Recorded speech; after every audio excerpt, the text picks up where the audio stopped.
મિત્રો હમણાં આવેલું movie Chandu champion super duper learning વાળું આ મૂવી છે ને હરેક વ્યક્તિને કામમાં લાગે એવા 5 લર્નિંગ છે. વિડીયોને એન્ડ સુધી જરૂર જોજો. પહેલું લર્નિંગ, પોતાની જ મર્યાદાઓને તોડવી, ફિઝિકલી મેન્ટલી પોતાની જે લિમિટેશન છે, બ્રેક યોર લિમિટેશન, આ લિમિટેશનને તોડવી. આ મૂવી ગજબ રીતે આ શીખવી રહ્યું છે.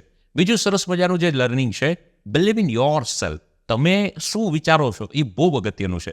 યાર આખું ગામ હસતું હતું, ચંદુ ચેમ્પિયન બને આખું ગામ હશે, પણ ચંદુ ચેમ્પિયન બનશે આવું પોતાના પરનો જે વિશ્વાસ છે ને એ ખૂબ કામનો છે.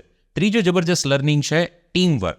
એકલા બધું નથી થવાનું, તમારે કોઈની હેલ્પની જરૂર પડશે, તમારે કોઈને હેલ્પ કરવી પડશે. ટીમવર્કનો એક અદ્ભુત મેસેજ આપતો આ મૂવી. આર્મીની અંદર પણ જે અલગ અલગ જે ટીમવર્કથી જે અચીવમેન્ટ પ્રાપ્ત કર્યા છે, આ ટીમવર્કનો મેસેજ એ પણ આપણે શીખવા જેવો છે. ચોથો અને સરસ મજાનો જે પોઈન્ટ છે કે પરિસ્થિતિ અનુકૂળ નહીં હોય, પ્રતિકૂળ પરિસ્થિતિનો સામનો કરવો એ પણ પોઝિટિવિટીની સાથે આ ચંદુ ચેમ્પિયન મૂવીમાં શીખવા મળે છે. અનેક પરિસ્થિતિ પ્રતિકૂળ હતી, પણ ચંદુ ચેમ્પિયને એક વાત